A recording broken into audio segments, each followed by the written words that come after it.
Donc, bienvenue à tous et à toutes à cette soirée d'information sur l'agriculture urbaine au Parc Beaubien. Donc, je me présente, Jean-François Meloche, je suis le directeur de l'arrondissement.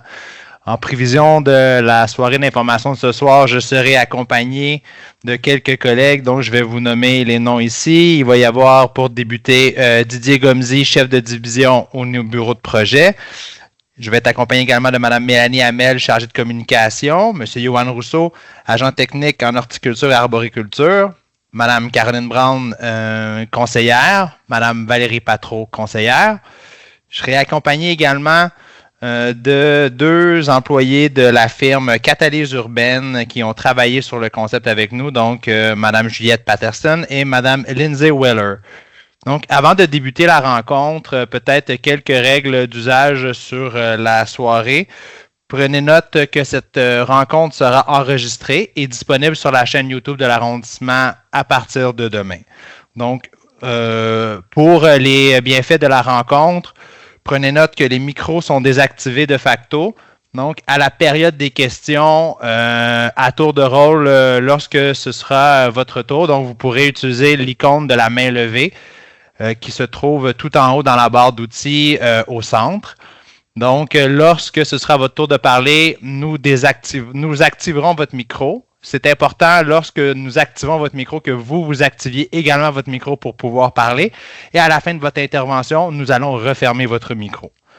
Nous allons procéder pour la période de questions à tour de rôle. Donc, je vous demande d'être patient. Et je vous rappelle également que les échanges doivent rester courtois et respectueux. Donc, je ne prends pas plus de temps. Je cède la parole à Mme Caroline Brown, la conseillère du district Jeanne-Sauvé, qui va vous introduire la soirée. Merci beaucoup. Au revoir.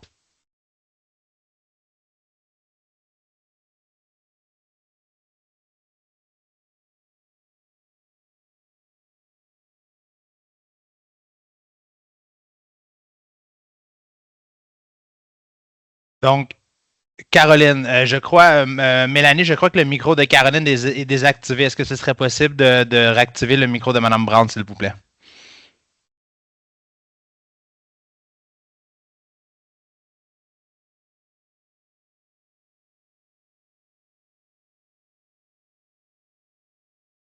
Ce ne sera pas très long.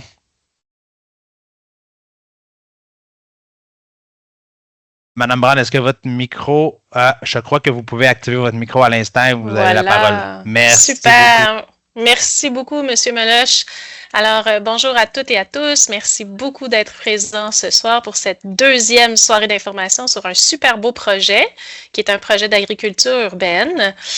Pour ceux qui étaient là la dernière fois, on a annoncé que les jardins communautaires qui étaient présents depuis quelques années sur le terrain de l'Université de Montréal et précédemment dans l'ancien parc Pierre Elliott Trudeau doivent être déménagés parce que l'Université de Montréal récupère son terrain. C'est dans ce contexte-là que plusieurs analyses ont été faites à savoir quels étaient les endroits qui pouvaient potentiellement recevoir les jardins communautaires. Et il n'y en avait pas beaucoup dans l'arrondissement.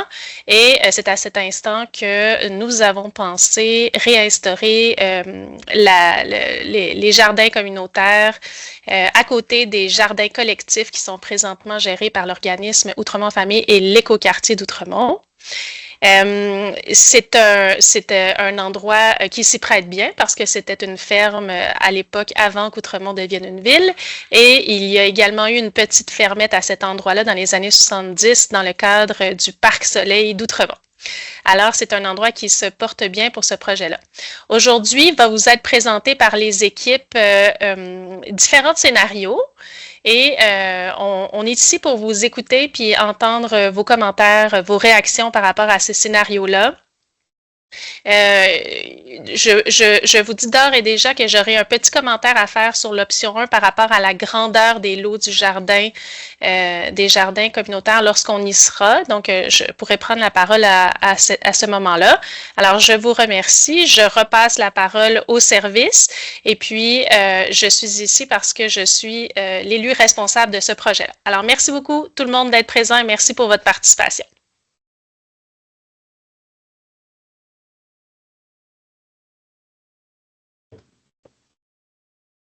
Donc, je pense que c'est ici que je vais reprendre le flambeau. Bonsoir à toutes et à tous. Bienvenue à la deuxième soirée d'information. Donc, voici le déroulement et l'objectif de la soirée. Nous avons débuté par le mot d'introduction. Par la suite, nous vous présenterons, en fait, on va faire un léger retour sur l'historique et le contexte qui avait été présenté lors de la dernière soirée, le 31 juillet. Par la suite, nous allons vous présenter les principales actions de la mise en place du projet. On va arriver par la suite au moment fort de la soirée, dont la présentation des 3 scénarios par la firme d'architecture de paysage Catalyse Urbaine Incorporée, qui est ici présent ce soir. L'analyse des scénarios et recommandations. Nous allons vous présenter les prochaines étapes, répondre à la période de questions et ensuite se laisser sur une petite conclusion. Donc, au niveau de l'historique du projet, en ce qui concerne le jardin communautaire d'Outremont, comme Mme Brown l'a bien expliqué, les jardins communautaires de l'arrondissement ont subi un premier déménagement temporaire en 2016-2017 vers l'actuel terrain appartenant à la Ville de Montréal, situé à l'intersection des avenues du Rocher et Thérèse Lavoie. Ça, c'est le site où ils sont installés actuellement. Avant ça, en 2016 et moins, ils étaient installés tout près du CCI. Où est-ce qu'ils sont installés présentement? Les jardins communautaires comportent 50 lots de 450 mètres carrés. Ça représente 9 mètres carrés par lot et une petite zone collective de 230 mètres carrés. Ce qui est important à savoir, c'est que d'ici la fin 2024, l'actuel terrain appartiendra à l'Université de Montréal.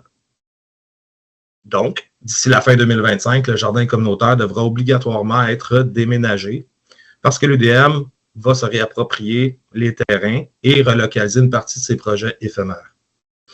Nous avons analysé le territoire, surtout le Nouvel-Outremont, et malheureusement, il n'y a aucun autre terrain de disponible.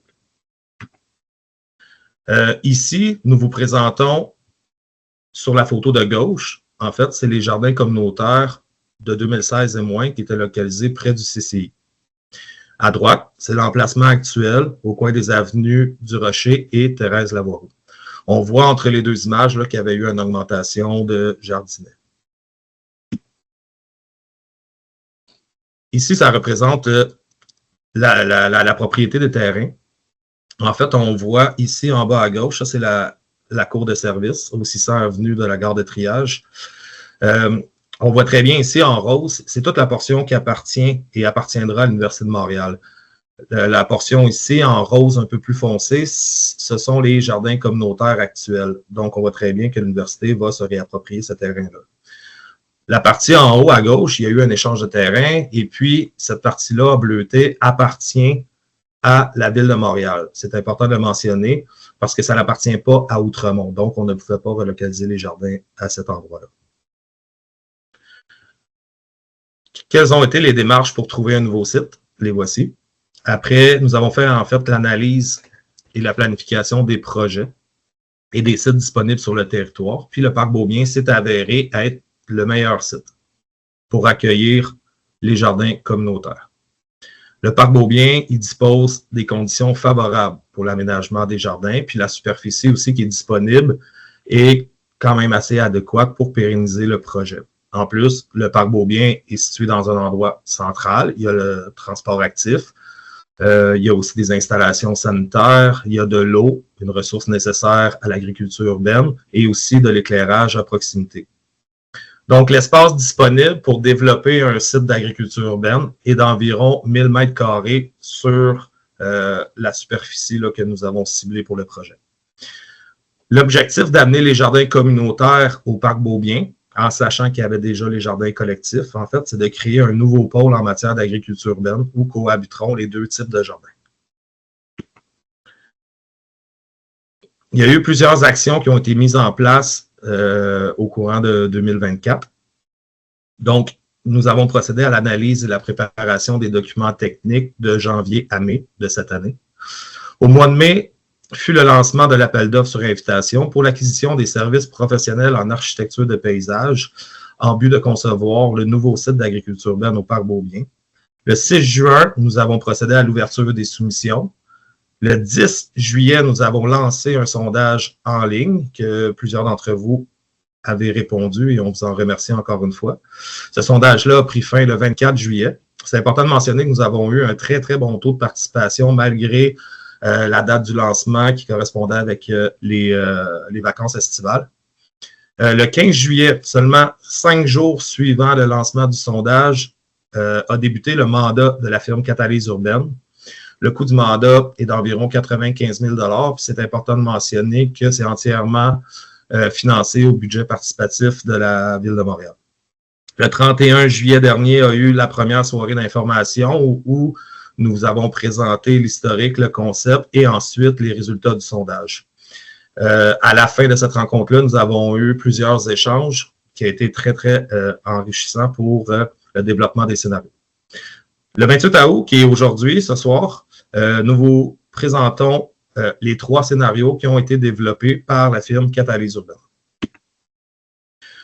Donc, avant de passer la parole à la firme mandataire Catalyse Urbaine, je vais vous les présenter.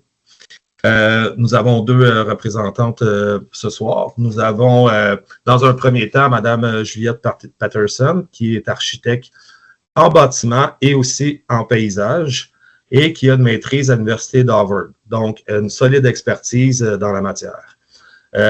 Juliette va présenter avec moi les 3 scénarios. On va vous les présenter en équipe. Ensuite, on a invité aussi Mme Lindsay Weller, qui est une experte en agriculture urbaine et collective. En fait, collective et communautaire, c'est-à-dire, et elle a travaillé notamment sur la fermette de la Pointe-Saint-Charles au bâtiment 7. Donc, je voudrais aussi mentionner quelque chose d'important, c'est que les 3 scénarios qu'on vous présente ce soir sont vous avez vu là, le très court laps de temps que nous avons eu là, pour développer les scénarios. Donc, les scénarios qu'on vous présente ce soir, c'est des scénarios concept, en fait, à très haut niveau. OK? Le but de ça, c'est qu'il reste encore de la marge de manœuvre pour modifier certaines choses, pousser les études un petit peu plus loin, intégrer certains commentaires que nous allons recevoir à soir. Ça, c'est la première chose. Et la deuxième chose, c'était surtout pour vous présenter un peu un visuel à vol d'oiseau. Et aussi, on va avoir des images d'inspiration un peu plus loin là, pour imager un peu chaque proposition.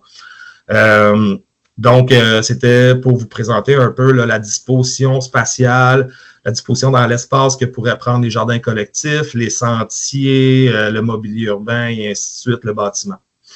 Donc, sur ce, je vais laisser la parole à Juliette Patterson qui va nous présenter le scénario 1. Bonsoir tout le monde. Comme dit Johan, c'est moi l'architecte et l'architecte paysagiste du projet.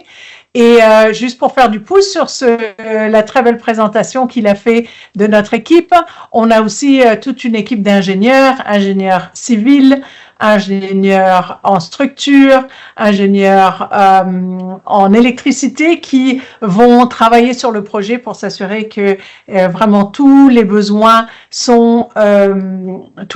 vont être rencontrés. Et aussi, j'ai une designer en architecture de paysage qui travaille avec moi à l'interne, en plus de Lindsay qui est ici ce soir. Donc, alors, ce que je vais faire, il y a 3 scénarios.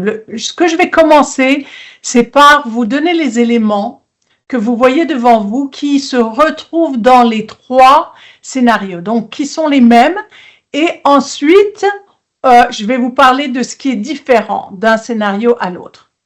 Et dans ces scénarios, il faut que vous sachiez que je n'étais pas là à la rencontre que vous avez eue le 31 juillet, mais à l'interne, nous avons écouté l'enregistrement et nous avons fait de notre mieux pour répondre aux préoccupations que vous avez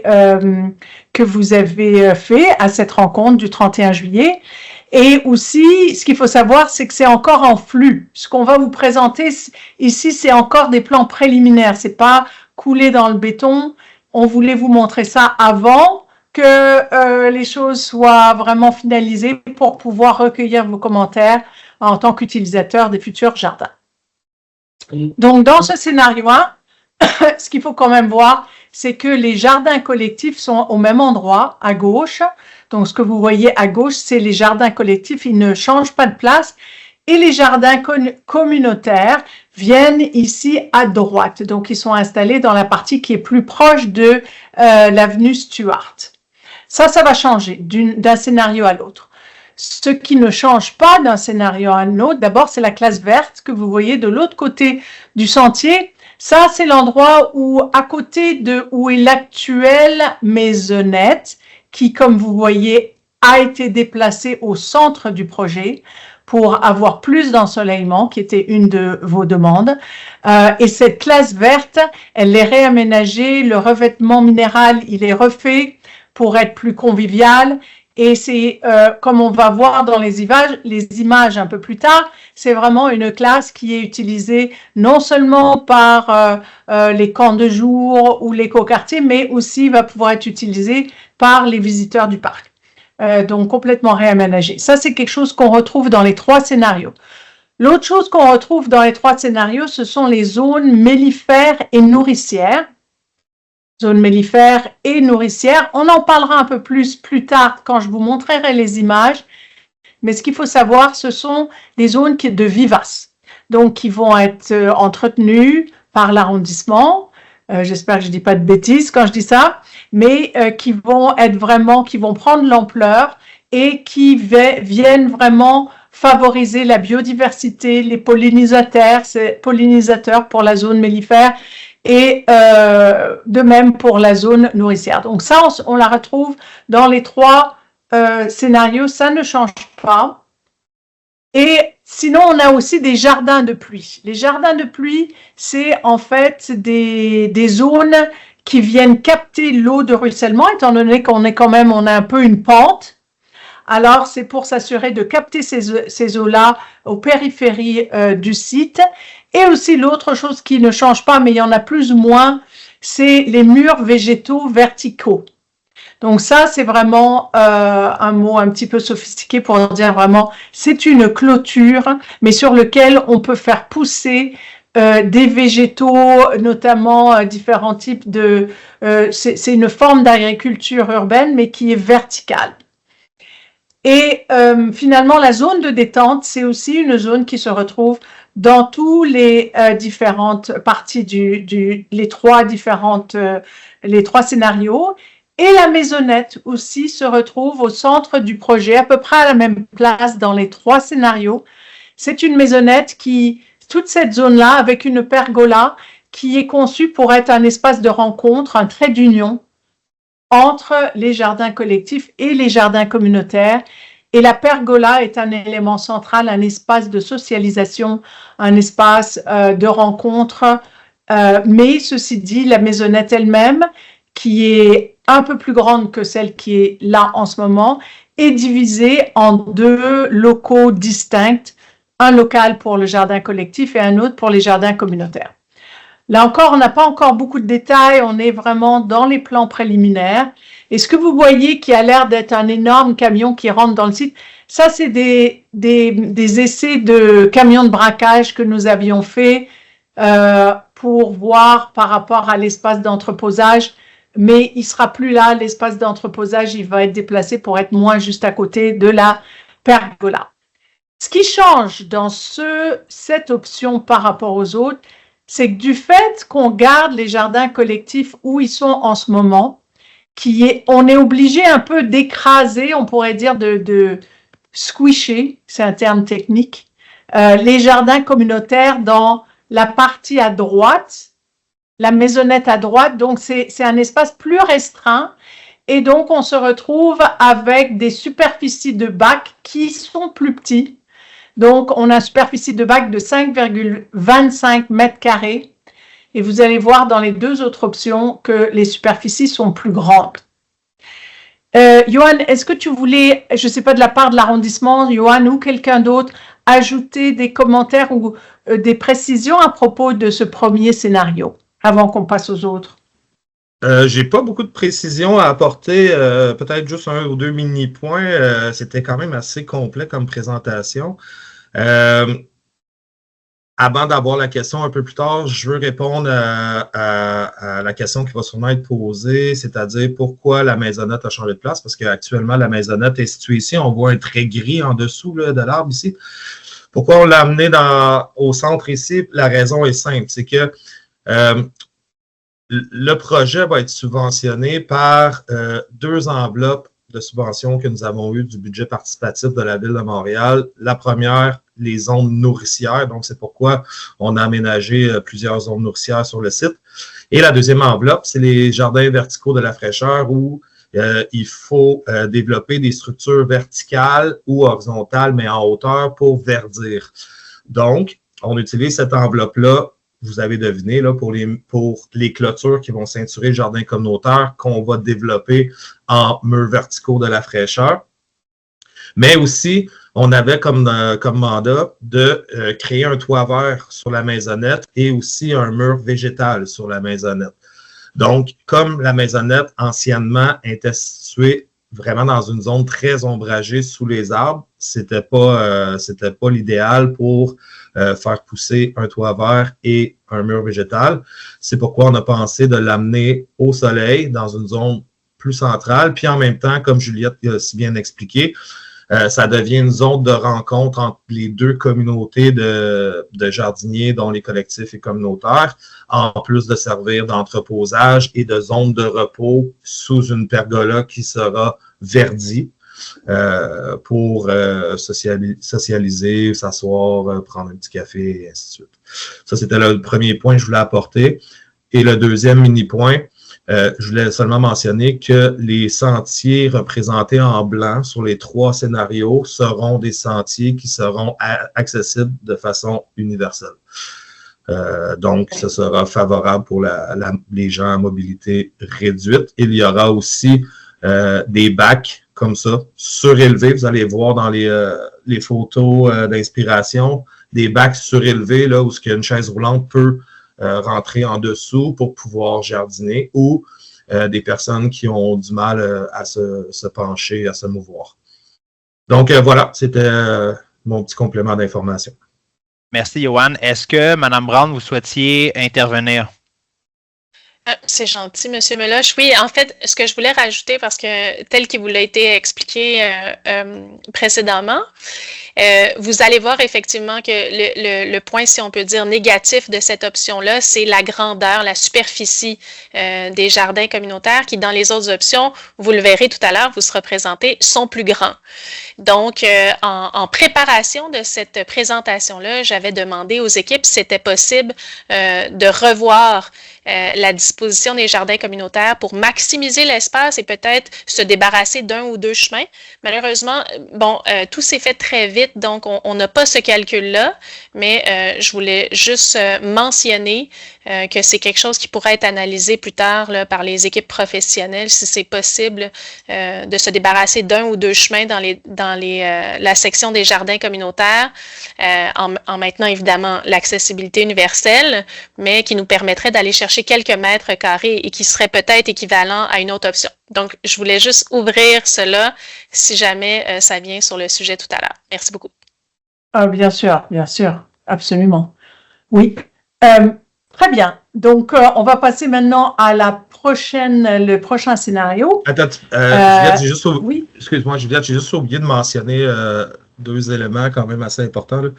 On vient de parler que c'est le scénario 1 subissait une certaine réduction des grandeurs de l'eau pour les jardins communautaires. Juste pour représenter ça, c'est une réduction de 40% par rapport au lot actuel situé sur Thérèse-Lavoie-Roux et du Rocher. Tandis que les 2 autres scénarios seront une réduction de 20%. Et l'autre élément aussi que je voulais apporter, c'est que nous allons vous présenter le scénario 2 à l'instant. OK. Parfait. Donc le scénario 2, alors là, ce qu'on fait, c'est qu'on fait un switch, en fait. Encore un terme technique. Disons que, c'est-à-dire, de façon plus précise, les jardins communautaires qui prennent la place des jardins collectifs et les jardins collectifs sont mis à droite. Alors, qu'est-ce que ça fait? À part ça, les autres éléments restent à peu près pareils. Ce que ça rend possible dans ces cas-là, d'abord, ça permet d'avoir une plus grande ouverture vers le parc parce qu'on n'est pas obligé, en fait, de ceinturer les jardins collectifs avec les clôtures végétalisées, les murs verticaux que on a dans la première proposition. Et étant donné que les jardins communautaires, là où ils sont placés maintenant, bénéficient déjà on pourrait dire une espèce de clôture, c'est ça, vers le sud et vers l'ouest, ça nous permet de limiter la construction de clôtures de murs végétalisés qui restent vraiment juste le long du sentier, avec les jardins de pluie qui sont là aussi. Alors, on vient vraiment limiter la partie qui est fermée. Ça diminue en fait les coûts, mais ça permet quand même d'avoir une certaine clôture autour des jardins communautaires. À part ça, la zone de détente, les zones nourricières, la classe verte qui, elle, va bénéficier d'un bon ombrage parce qu'elle est sous les arbres. Tout ça, ça reste pareil. Et par contre, ce qui est aussi un avantage dans cette option, c'est qu'on a la possibilité d'avoir 2 espaces d'entreposage. Celle qui est montrée là maintenant, qui va peut-être être repensée pour que ça soit pas juste devant la pergola, et un autre qui est à droite à cet endroit. Et aussi, on est en discussion avec le contremaître pour permettre d'avoir des moins grosses livraisons de compost ou de terre, que ça se fasse de façon ça se fasse plus souvent et qu'on se retrouve avec des moins gros tas qui restent pendant longtemps sans être utilisés. Très bien. Prochaine. Donc ça, c'est le scénario 2. Encore une fois, l'avantage ici, c'est que la superficie des bacs est plus grande. C'est une diminution de 20% versus 40% dans le scénario 1. Et l'autre avantage, c'est qu'on a 2 espaces d'entreposage qui sont possibles dans cette variante. Il faut se rappeler aussi que, comme je vous dis, il peut y avoir des modifications entre le scénario 1, scénario 2, scénario 3, en fonction de vos commentaires et aussi des commentaires du contremaître et d'autres personnes impliquées. Tu voulais ajouter quelque chose, Johan, avant qu'on passe au scénario 3 ou quelqu'un d'autre, d'autres commentaires? Personnellement, de mon côté, c'est complet. OK, très bien. Très bien. Je voulais juste quand même mentionner que dans les scénarios, la question du mobilier que vous avez demandé, on ajoute du mobilier, la zone de détente, la présence de la classe verte pour répondre au souhait de pouvoir mieux intégrer les enfants ou en tout cas inclure les enfants, et l'accessibilité universelle qui se retrouve dans les 3 scénarios aussi, souvent à l'avant du site avec les bacs surélevés. Très bien. Donc, si on peut avoir la prochaine diapo, Johan, on va passer au scénario 3. Alors, le scénario 3, il est un petit peu plus explosé, comme vous pouvez voir, et ça revient, on rebondit un peu sur ce que disait Madame Brown au sujet du titre, ou comment s'appelait avant. Le parc s'appelait le Parc Soleil, et puis ça faisait partie, pas juste de ça, mais c'était vraiment les camps d'été qui étaient appelés comme ça par Monsieur Grégoire, qui est celui qui les a vraiment créés. Donc on s'est dit, comment est-ce qu'on peut intégrer cette idée du soleil? Et on le fait de 2 façons. D'abord, en ayant des jardins collectifs qui ont une forme, en fait, en rayon de soleil, on pourrait dire, ou en éventail, ce qui permet d'avoir quelque chose de plus intéressant. Aussi, de permettre d'avoir un chemin transversal qui épouse la courbe de la topographie. Et on se retrouve avec une pergola qui est aussi en forme de rayon de soleil avec ses rayons, avec au centre de la pergola un espace de rencontre, de communion entre les différents usagers. C'est un espace en fait ouvert, et on a 2 mini-maisonnettes et puis 3 pergolas. Donc, la maisonnette va être un objet architectural plus recherché que dans les 2 premières options où c'était vraiment plutôt un bâtiment très utilitaire, à part bien sûr la pergola et le fait qu'on y met une toiture végétalisée. Mais ici, on garde encore la toiture végétalisée. les jardins de pluie, les murs verticaux, et puis sinon les autres éléments sont à peu près les mêmes. J'aimerais mentionner quand même par rapport au budget, on n'a pas fait un budget détaillé encore des différentes options, mais probablement que le prix de la construction de cette maisonnette serait quelque peu plus cher que les 2 premières maisonnettes, comme on peut imaginer. Par contre, les murs végétaux, étant donné qu'on a plus de murs végétaux dans la première option, ça va augmenter quand même le coût de construction. Et là encore, l'avantage de ce scénario, c'est le fait que la superficie des bacs de plantation, il est de 7,2 mètres carrés versus le 9 mètres qu'on retrouve en ce moment au Campus 1000, donc une diminution de 20%.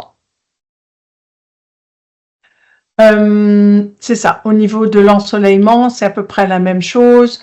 Les jardiniers, l'ensoleillement, le budget, l'impact visuel. Il y a juste un point qui est important, je pense, à dire, c'est que dans le scénario 2 et scénario 3, étant donné qu'on a quand même moins de murs végétalisés que dans le scénario 1, du fait que le jardin collectif est plus ouvert sur le quartier, sur le parc, ça va avoir moins d'impact visuel que dans le scénario 1 où on a quelque chose de très clôturé qui est proche de l'entrée du parc sur la rue Stewart. Bon, donc ça c'est les 3 scénarios. Je pense que, Johan, je peux te passer la parole pour peut-être nous faire un résumé des propositions, des pour et des contre des 3 propositions. Oui, bien sûr. Je vais juste ajouter un élément sur ce scénario-là. En fait, une des contraintes un peu avec cette proposition-là, c'est que, vous voyez ici, on est limité dans l'emplacement pour de l'entreposage. Quand on parle de l'entreposage, là, on parle des livraisons de compost, copeaux de bois, terre, ainsi de suite.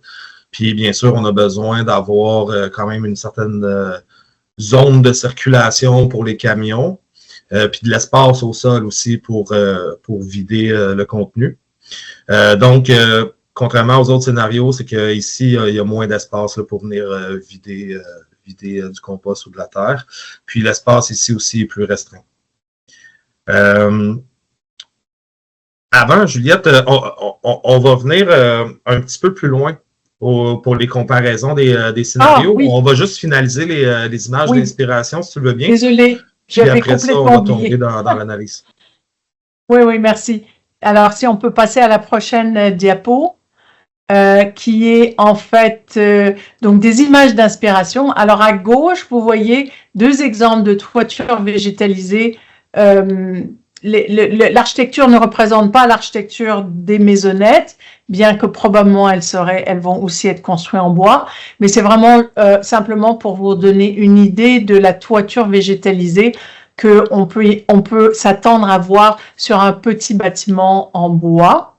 Et sinon, les murs verticaux que vous voyez, des exemples de murs verticaux, la pergola qui intègre elle aussi de l'agriculture verticale.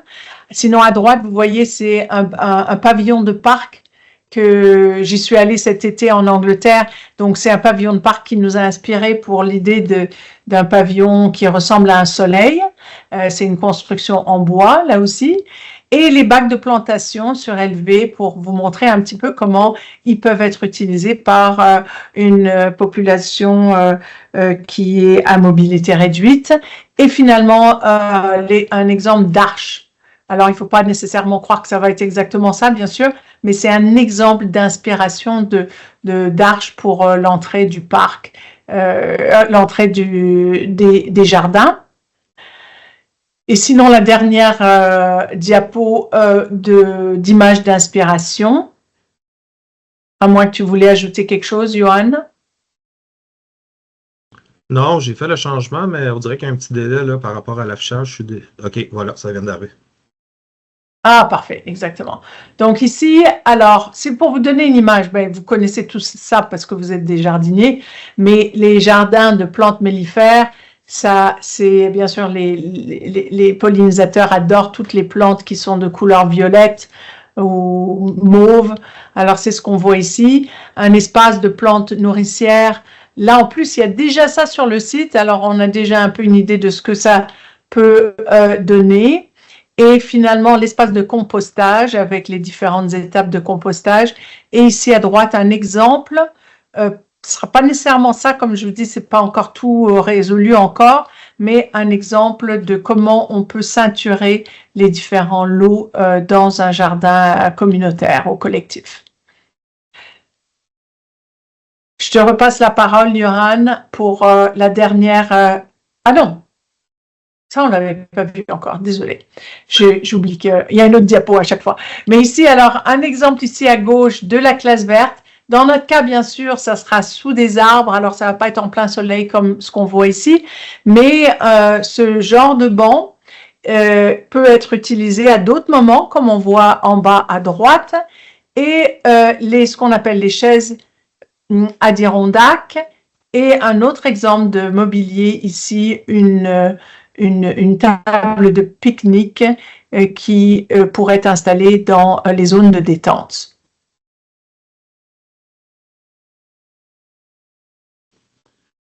Excellent. Merci beaucoup, Juliette. Je vais reprendre le flambeau. J'attends que l'image change. Bon, voilà, il y a vraiment un délai de mon côté. Je m'en excuse pour ça. Donc, ici, nous vous présentons en fait un tableau comparatif des scénarios. Nous avons fait l'analyse selon une liste d'impact qu'on voit ici à gauche. Les critères étaient le budget, l'impact visuel, l'impact du jardin collectif, les jardinets optimisés, l'ensoleillement et la zone d'entreposage. Donc, on voit très bien ici que dans le scénario 1, je vais juste les rappeler, le scénario 1, en fait, c'est on conserve en place le jardin collectif. Le scénario 2, c'est le miroir. Donc, les jardins collectifs déménagent de l'autre côté. Et le scénario 3, c'est le scénario, on va l'appeler le scénario le plus éclaté, le scénario avec la maisonnette en forme de soleil. Donc, au niveau du scénario 1, en fait, au niveau des impacts budgétaires, on voit que on prévoit que le scénario 1 et le scénario 2 vont être sensiblement comparables. Bien sûr, le scénario 1, on ne déménage pas les jardins collectifs, mais mais par exemple, on a beaucoup plus d'installations de clôtures de jardins verticaux, de la fraîcheur, beaucoup de piliers de béton, beaucoup de matériaux. C'est des clôtures qui sont faites sur mesure, donc coûtent quand même très, très cher à produire. Et le numéro 3, on l'a bien expliqué tantôt, c'est sûr que c'est le scénario qui sera le plus coûteux par la maisonnette et les pergolas qui sont vraiment plus complexes à fabriquer. Au niveau de l'impact visuel ici, on parle surtout de la forte présence de clôtures qui vont être quand même d'une certaine dimension. C'est le scénario 1 à ce niveau-là qui est le plus impacté. Au niveau de l'impact des jardins collectifs, comme on disait, scénario 1 ici est conservé en place, donc aucun changement.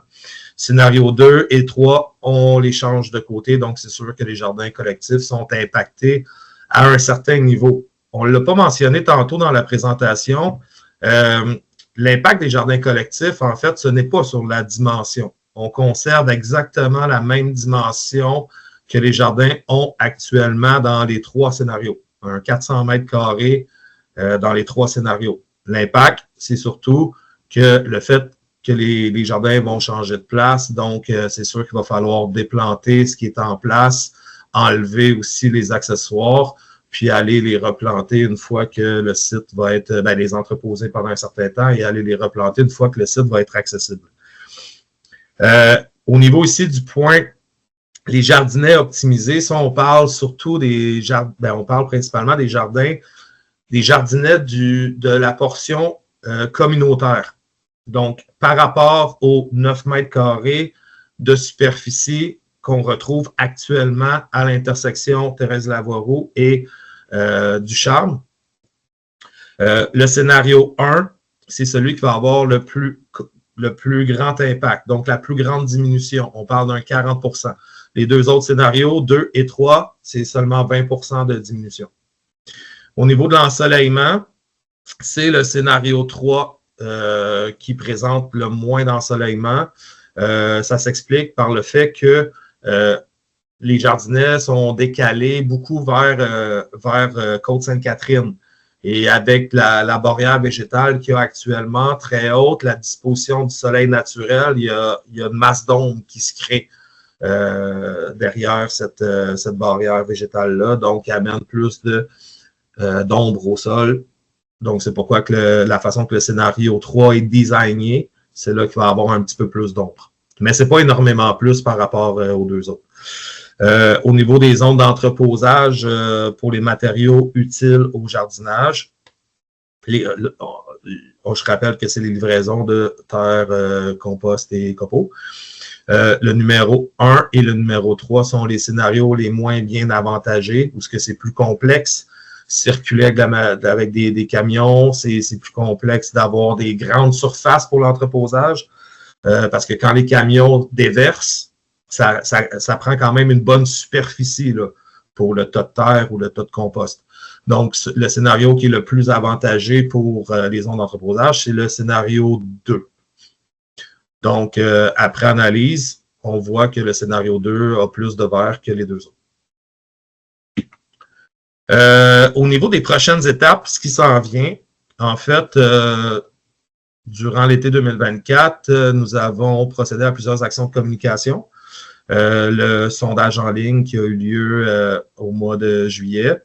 Par la suite, nous avons fait la première soirée d'information le 31 juillet dernier et ce soir, nous procédons à la deuxième soirée d'information où nous vous présentons les scénarios. C'est durant l'été 2024 que les plans et devis préliminaires, dont les 3 scénarios concept, ont été développés et seront peaufinés. À l'automne 2024, nous aurons un scénario là, qui va être retenu, qui sera basculé en plan et devis définitif pour ensuite préparer l'appel d'offres pour travaux, pour la réalisation du projet. On prévoit lancer cet appel d'offres-là en hiver 2024, procéder à l'ouverture des soumissions en 2024 aussi en hiver en fait 2025, c'est-à-dire pour pouvoir procéder à l'octroi du contrat.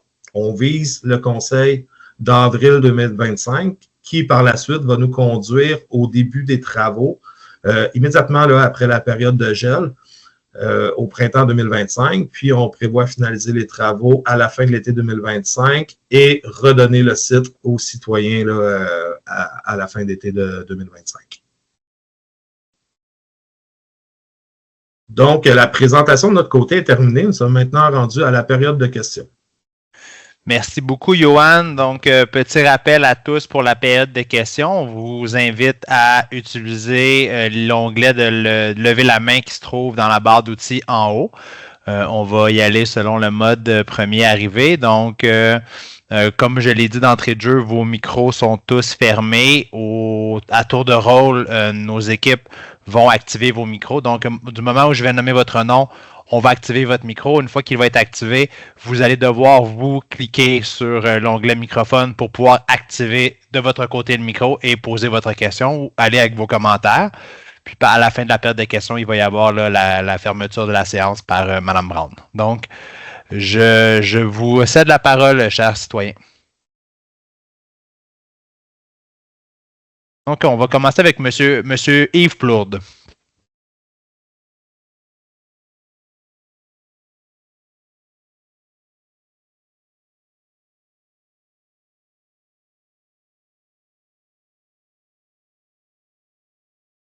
Donc, ce ne sera pas long, M. Plourde. Je pense qu'on est en train d'activer votre micro. Donc, parfait. Vous pouvez, de votre côté, activer votre micro et y aller avec votre question. Oui, parfait. Merci pour la présentation. Je pense que c'est 3 scénarios intéressants. Moi, j'avais une question parce que lors de la dernière rencontre, on parlait des jardins communautaires et des jardins collectifs. Donc, les jardins communautaires, l'été prochain, donc je comprends qu'ils vont pouvoir continuer à bénéficier là, de leur espace jusqu'à la fin de l'été. Qu'est-ce qui arrive avec les jardins collectifs? Parce que dans le scénario 1, à ce moment-là, est-ce que il y aura encore des jardins collectifs à l'été 2025? Ou est-ce que dans les 3 scénarios, il n'y a aucun jardin collectif là, pour l'été prochain? Je vais répondre, puis Johan, tu pourras continuer. Donc, pour répondre à votre première question, effectivement, donc les jardins communautaires qui sont actuellement dans le Mille Montréal seront encore accessibles là, pour la saison estivale 2025, donc le temps que nous puissions faire les travaux au Parc Beaubien. Pour ce qui est de l'impact l'impact sur les travaux sur les jardins collectifs présentement en place sur le Parc Beaubien, ça va être un peu difficile d'y aller maintenant. Là. On n'a pas la réponse encore parce qu'on ne sait pas tout à fait quels vont être les impacts en fonction des scénarios choisis. Ce qu'on va tenter, c'est de minimiser le plus les impacts, mais c'est difficile pour nous à ce stade-ci d'avoir un portrait réel à savoir est-ce qu'ils vont être accessibles ou s'ils le sont, comment ils vont l'être. Là. Donc, ça va être à suivre dans une prochaine étape. Merci. Parfait. Donc, je céderai la parole à M. Mathieu Charret. Monsieur Charret, vous pouvez activer votre micro, votre caméra et la parole est à vous. Bonjour, donc Mathieu Charret, coordinateur de l'Écoquartier. Ça fait plaisir de voir les scénarios qui sont là. Ils ont été conçus avec amour, puis je veux vous dire qu'ils vont être utilisés aussi avec amour quand ça va être notre tour d'y aller. J'apprécie particulièrement là, la présence là, de la zone éducative, là, la classe verte qu'on va utiliser. Je voudrais simplement mentionner que on est bien attaché aux végétaux qui sont déjà sur place. Puis je voulais parler notamment là, de la haie de mûrier qui est à l'extrême ouest du parc, là, qui est vraiment une grande vedette pour tous nos participants, qu'ils soient des enfants en bas âge ou des enfants comme moi. Puis qu'à l'Écoquartier, on a une recette de crumble de mûrier qu'on sert à notre fête des récoltes. Cette année, c'est le 29 septembre de 10h à 13h. Donc, venez goûter notre crumble au mur cette journée-là. Puis, dans le fond, c'est pour ça que j'ai une préférence pour le scénario 1 que je voulais exprimer aujourd'hui. Premièrement, dans l'espoir qu'on puisse préserver nos 2 pommetiers en plus des mûriers. Je pense peut-être que ce serait faisable de déraciner les pommetiers puis de les replanter ensuite, mais je pense que c'est moins faisable avec des mûriers de les transplanter ailleurs. Donc, première raison. Puis deuxième raison, je voulais aussi souligner que c'est vraiment pratique pour nos activités d'avoir la zone éducative, la classe verte vis-à-vis du jardin, plutôt que de devoir traverser en diagonale l'autre jardin. C'était mes quelques contributions. Encore une fois, merci beaucoup pour vos belles planifications. Si je peux ajouter, est-ce que je peux intervenir Assurément, Juliette, j'allais vous passer la parole. Oui, ok, super. Donc, par rapport à la question des mûriers, on va étudier la question de plus près, mais je peux vous dire que c'est notre intention de la garder, cette haie. Alors, on va voir si c'est possible. Là, je promets rien pour le moment, mais effectivement, elle a quand même l'avantage de créer une espèce de une zone de protection. Alors, quand bien même que ça serait une haie qui ferait partie du jardin communautaire, ça veut pas dire que ça fait pas partie du jardin en tout, parce qu'il faut bien qu'il y ait quelqu'un qui s'en occupe. Alors, tout ça pour dire que c'est notre intention de la garder, même si elle sera pas nécessairement. Si on fait un autre scénario, et je prends bien note de votre préférence, absolument, on prend ça en considération, c'est sûr. Mais de toute façon, on va essayer de la garder. Merci, voilà, Juliette. C'est juste ça que j'avais à dire. Merci. Donc, je céderai la parole à Suzy Bogos. Donc, vous pouvez activer votre micro via l'icône microphone qui est située dans la barre d'outils en haut.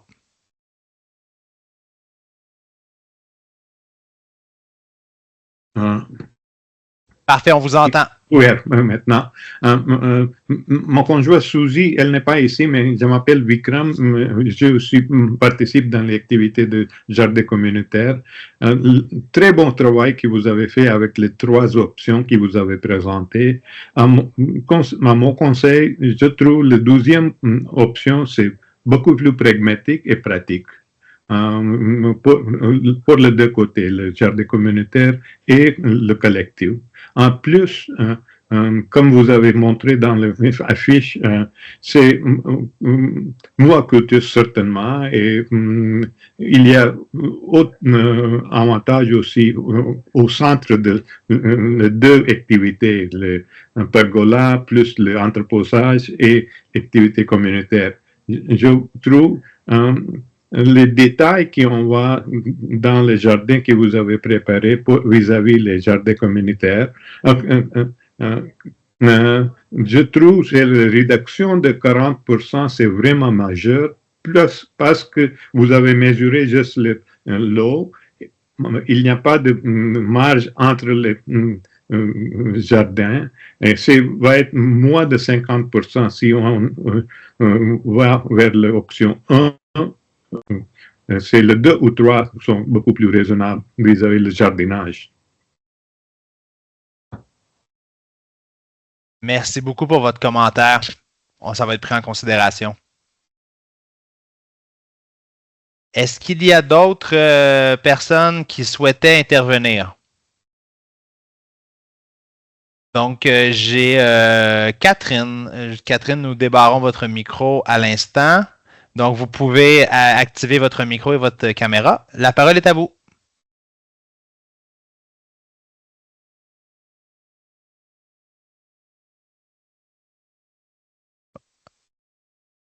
Je crois que Catherine a eu un enjeu. Elle ne semble plus avec nous. On va lui laisser l'opportunité de... Excusez-moi. Non. Est-ce que vous m'entendez? Oui, on vous entend. Ah, je suis désolée. Bon, alors je vais reprendre. Merci beaucoup pour votre présentation. En fait, je voulais dire, comme le monsieur précédemment, l'option 2, je la trouve beaucoup plus intéressante parce qu'en effet, on perdra beaucoup moins de terrain dans nos petits lopins. Maintenant, c'est ça, je voulais savoir, en fait, toutes les parcelles sont collées. Donc, on est complètement collé aux voisins d'à côté. Si on est au milieu, comment on fait pour passer dans notre jardinet? Et puis, je voulais savoir aussi si on était en pleine terre ou c'était vraiment si c'était comme une enveloppe de terre dans les lopins, là, en fait. Ah, ben peut-être je peux répondre à la question. Est-ce que c'est possible de juste avoir un visuel en même temps? Ça aidera juste à comprendre aussi pour savoir les dimensions exactes de ce lot. C'est une bonne question. Oui, ok, super. Donc là, si on regarde, est-ce qu'on peut zoomer? Malheureusement, je ne sais pas par cœur, mais si on regarde en fait le lot pour répondre à la première question qui était alors comment on va faire pour pouvoir en fait, la largeur du lot est suffisamment large. Oui, c'est ça, c'est 1,5 mètres de large. Ouais, et puis, comme je dis, on est ouvert à vos commentaires. Pardon? Ouais. C'est environ 4 mètres de long par 1,8 de large. OK, d'accord. Dans la proposition 2, OK. Donc, ici, ce qu'on voit, c'est qu'avec 1,5 ou 1,8 de large, c'est suffisamment large pour qu'on puisse avoir un passage. Donc, l'idée, c'est que chaque personne fasse son propre passage à l'intérieur de son lot. Petit passage, bien sûr, mais en paillis, pour pouvoir avoir accès aux 2 côtés. Parce qu'avec 1,8 mètres de large, c'est un peu trop large pour pouvoir y accéder. Donc, c'est ça l'idée. C'est d'avoir vraiment, chaque personne fait son propre petit passage à l'intérieur de son lot. Okay. C'est pour... Ouais. Ben, Ouais. Vas-y, Johan, oui. Ben, je voulais juste Et puis- renchérir sur quelque chose. En fait, c'est que quand on a étudié là, la disposition des lots sur le site et tout ça, puis nous, notre mandat était de maximiser le plus possible. En fait, on voulait conserver la même offre de lots que les jardins actuels, donc un 50 lots. Et on voulait aussi maximiser l'espace. On le sait qu'on vous a présenté au début que l'espace de travail qu'on a là, à l'emplacement Beaubien, là, c'est 1000 mètres carrés. Sur 1000 mètres carrés, on a une très grosse programmation. Il faut arriver à rentrer sur 1000 mètres carrés les jardins collectifs qui représentent 400 mètres carrés. Donc ça, on ne voulait pas le diminuer. On ne voulait pas y toucher à ça. Idéalement, on aurait même voulu les agrandir. Après ça, on devait intégrer la maisonnette, on devait intégrer des espaces d'ombre, du mobilier urbain, des sentiers avec une largeur suffisante pour l'accessibilité universelle. Et les aménagements aussi, on n'a pas le choix d'intégrer des zones nourricières à cause des fonds qu'on utilise. Donc, une très, très grosse programmation. On a fait des scénarios en brouillon, là, des scénarios de travail que je dirais, où on séparait vraiment les lots, on faisait des sentiers entre chaque lot, mais les lots étaient tellement réduits on se retrouvait à quelque chose comme 4 pieds par 6 pieds. Là. Fait que on trouvait que c'était pas l'idéal là, pour du jardinage. Donc, l'idée qu'on a eue en regardant ce qui se fait un peu ailleurs, dans d'autres arrondissements, d'autres villes, c'est de créer de grandes bandes comme ça de terre avec juste 1 ou 2 sentiers principaux pour pouvoir maximiser la superficie. Puis après ça, ben, il y a l'idée de créer un peu une activité, que les citoyens s'approprient leur lot. Puis à chaque printemps, vous pouvez redesigner vos chemins, vous pouvez planter comme bon vous semble selon les espèces choisies. Puis en même temps, c'est sûr qu'on va trouver une façon de les séparer, les lots. Là. On va trouver quelque chose, une barrière physique à mettre, là, et ça reste à déterminer. Ça va venir un peu plus tard. C'est sûr que chaque lot va être vraiment déterminé physiquement sur le terrain, mais c'était l'idée, en fait. C'était l'idée de vous donner la plus grande superficie possible. Puis pour la question de si c'était en pleine terre ou pas. Oui, peut-être que dans ce cas-là, je demanderai à Lindsay, qui est là, de répondre juste pour...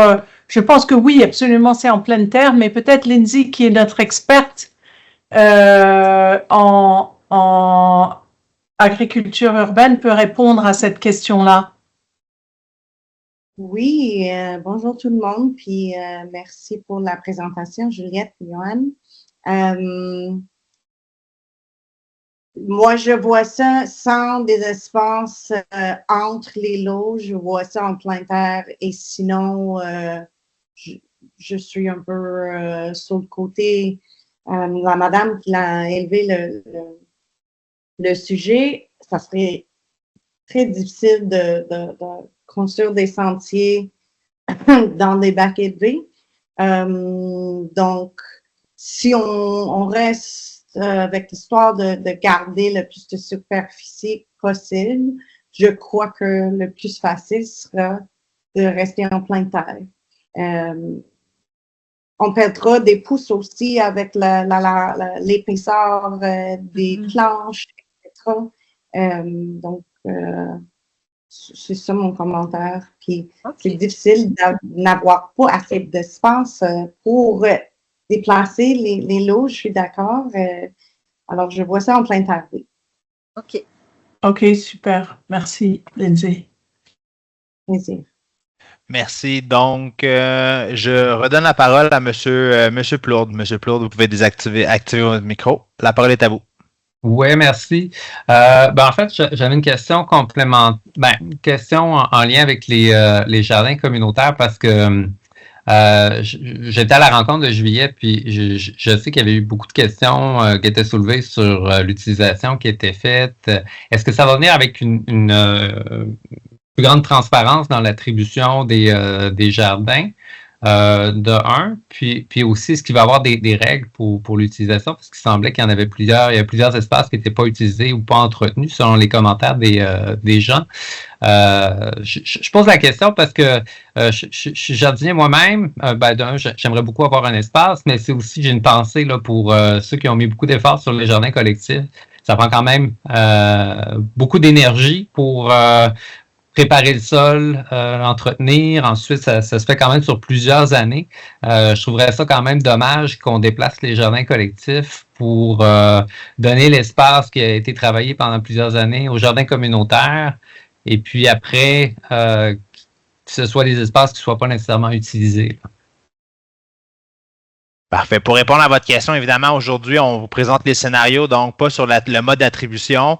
Par contre, l'équipe, puis c'est pas l'équipe de Johan qui va travailler là-dessus, c'est une autre équipe, mais on va revoir peut-être à dépoussiérer un peu la façon dont on attribue les jardins, là. Donc, ça va faire partie d'un autre mandat qui va suivre le déménagement. Puis, je prends note aussi du commentaire là, par rapport à l'effort qui a été mis pour les jardins collectifs, là. Donc, ça sera pris en compte.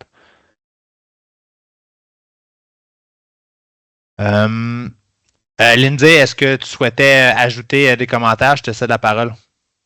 Oui, si jamais on trouve, je me demande si on pourra faire un rangé jusqu'en haut des jardins collectifs. Je ne sais pas si les jardinières ou jardiniers actuels des jardins collectifs seraient d'accord avec ça, mais juste si on trouve vraiment qu'on aimerait pas déplacer les jardins collectifs, que peut-être on pourrait trouver de l'espace à cette bande-là au nord des jardins collectifs existants où se trouve le pelouse. Non, donc, si on garde le scénario 1, si on pourrait revenir au scénario 1. Oui, donc, suite à la commentaire ça serait dommage d'éterrer tout le travail au cours de plusieurs années des jardinières et jardiniers collectifs. Peut-être on pourra revoir cette bande de pelouse pour un autre rangée de bacs communautaires pour qu'on puisse élargir celles qui sont à l'est. Juste une idée. Oui, on pourra étudier la chose, effectivement. Merci, Lindsay. Merci, Lindsay. Est-ce qu'il y avait d'autres citoyens qui souhaitaient intervenir? Oui, Madame Unterberg. Donc, nous allons activer votre micro. Vous pouvez maintenant activer votre micro, Madame Unterberg. Oui. La parole est à vous. Ça va, merci beaucoup. L'avenue de la côte Sainte-Catherine, le chemin de la côte Sainte-Catherine est une avenue magnifique, bordée de belles propriétés, bien entretenues.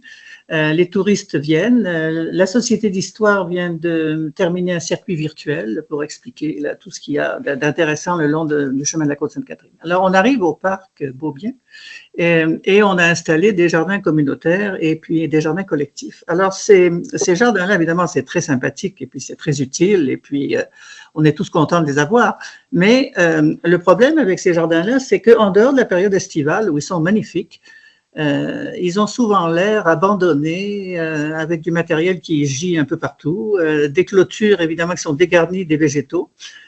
Alors, ma question, c'est qu'est-ce qu'on peut faire pour que, en hiver, en dehors de la période de production de végétaux, ces deux jardins demeurent esthétiques, pour pas gâcher l'esthétique du chemin de la côte Sainte-Catherine?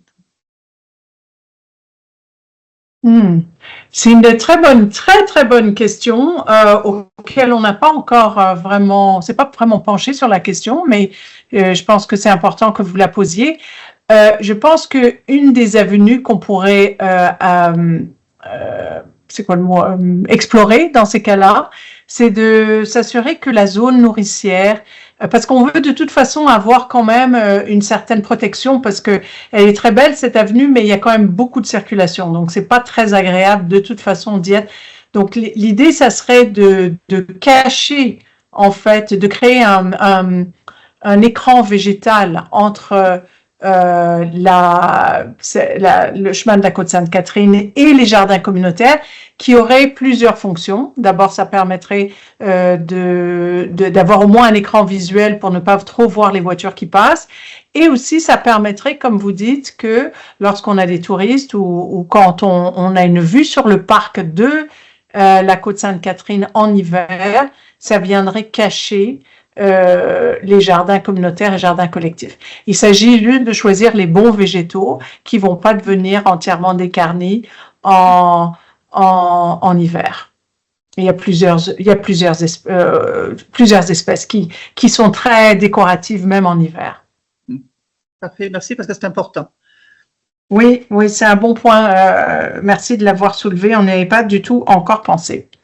Merci beaucoup. Dans cette optique-là, le 2 et le 3, le scénario 2 et 3 nous semblent préférables, mais parce qu'il y a quand même un écran végétal qui existe déjà dans le cadre des propositions 2 et 3. Il y a un écran végétal qui existe déjà devant les jardins communautaires. Mm-hmm. Non, c'est tout. Merci bien. Merci. Mme Unterberg. Donc, la parole serait à M. Robert David. M. David, vous pouvez activer votre micro. La parole est à vous. Oui, bonjour, merci pour cet intéressant projet. J'avais la même question sur l'attribution, mais je comprends qu'on y reviendra ultérieurement. Parmi les scénarios, j'étais curieux de savoir si vous aviez envisagé le nouveau parc là, qui se situe à côté de l'école, ce qui aurait permis aussi une association intéressante avec des projets scolaires. Et je pensais aussi, je pose la question en me rappelant là, que lorsqu'on a eu la rencontre sur la rénovation du terrain de soccer, une des raisons évoquées, en fait la deuxième raison évoquée, c'est que ça modifiait les plans ou la perspective de l'architecte Lahaye de l'époque. J'imagine qu'il n'y avait pas prévu de jardin non plus dans cette perspective-là. Ce critère-là ne semble pas avoir joué ici, mais je reviens à ma question. Est-ce que le terrain qui est à côté de l'école en construction avait été envisagé ou a été envisagé? Je laisserai la parole à Mme Brown, je crois, qui veut donc pour répondre à cette question-là, puis je pourrai complémenter au besoin.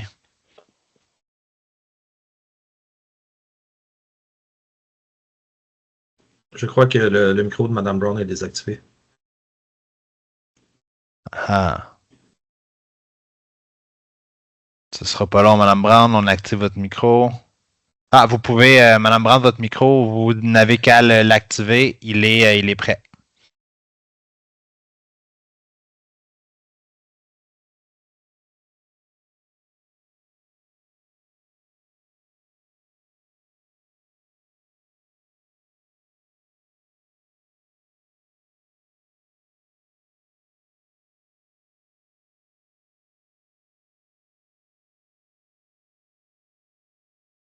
Donc, je crois que Mme Brown a un petit problème technique.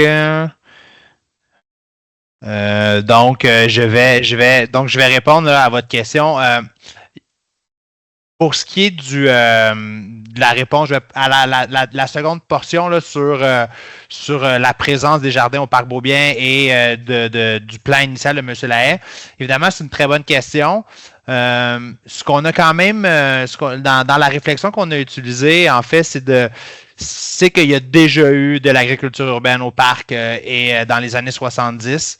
Et on a pris cet historique-là, en fait, pour justifier donc dans les années 70-80 à peu près.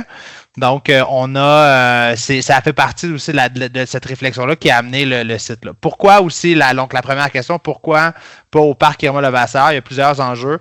Un des enjeux, c'est qu'on devait libérer l'espace à l'endroit où on est là présentement au plus tard l'année prochaine. Donc, on sait que les travaux au parc Irma Levasseur ne sont pas encore débutés et donc, on aurait manqué l'opportunité. Lors de la conception du parc Irma Levasseur, dans les soirées d'information qui ont eu lieu, où on est allé récolter tous les intrants là, de la part des citoyens, mais il n'y avait pas de volonté à ce moment-là d'avoir de l'agriculture urbaine à cet endroit-là. Donc, je ne sais pas si, Mme Brown, votre micro est fonctionnel. Donc, je crois qu'il ne l'est pas fonctionnel, malheureusement. Donc, je suis désolé. Donc, voilà. Si, Mme Brown, vous souhaitez intervenir, là, votre micro fonctionne, allez-y. Donc, je passerai la parole. Je crois qu'il y a Mme Catherine qui souhaite intervenir, donc qui a levé la main. On va activer votre micro à l'instant. Ce ne sera pas très long.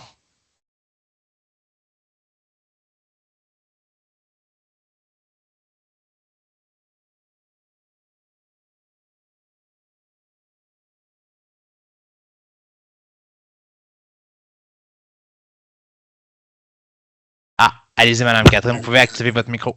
La parole est à vous. Oui, c'est beau. Merci. En fait, c'est ça, je voulais savoir, finalement, la décision finale, elle sera prise par qui et comment? Est-ce qu'on va voter ou est-ce que qui va décider du scénario?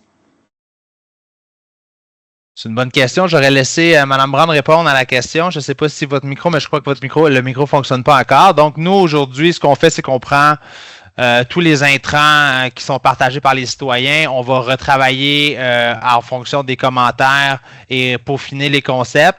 Et ce sera le cabinet donc les élus qui prendront la décision. Est-ce que vous m'entendez maintenant, Oui, M. Meloche? Oui, donc, on vous entend. Toutes mes excuses. J'ai un ordinateur et une tablette, mais ça ne semble pas suffisant pour que ça fonctionne. Non, je voulais peut-être juste renchérir par rapport à ce que M. Meloche vient de vous dire. C'était vraiment important pour nous de vous présenter les 3 scénarios parce que justement, la décision n'est pas prise. Aujourd'hui, on a entendu les intrants qui sont importants, c'est-à-dire, moi, de ce que j'ai retenu des commentaires, c'est qu'il y a un certain préjudice à bouger des jardins communautaires.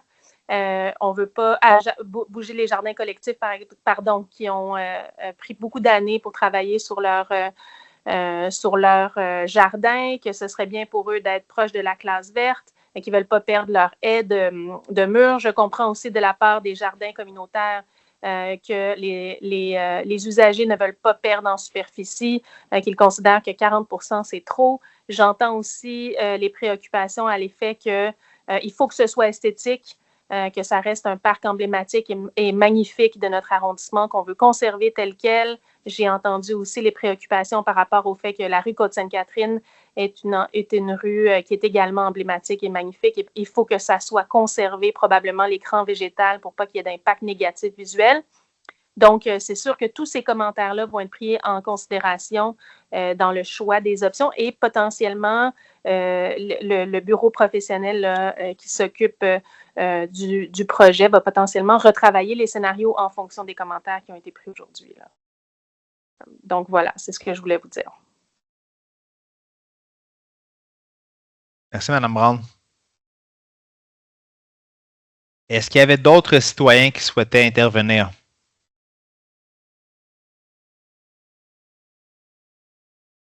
Donc, s'il n'y a pas d'autres citoyens, je céderai la parole à Mme Brown pour le mot de fermeture de la soirée. Merci. Oui, merci beaucoup, M. Meloche. D'abord, je voudrais remercier tous les citoyens et citoyennes qui se sont déplacés ce soir, ainsi que les équipes, parce que c'est la rentrée scolaire. Je sais qu'il y en a plusieurs qui auraient peut-être aimé mieux faire des lunchs et réconforter leurs petits ce soir. Merci de vous être déplacés. Merci beaucoup d'avoir pris le temps de nous faire part de vos commentaires. Je le redis, je viens de le dire, mais tous les commentaires vont être pris en considération et vont faire partie de l'analyse pour le choix du meilleur scénario possible. Et je réitère que je trouve que c'est un très, très beau projet et j'ai hâte, tout comme vous, de voir le jour de ce beau projet-là. Alors, merci beaucoup pour votre présence et merci aux équipes.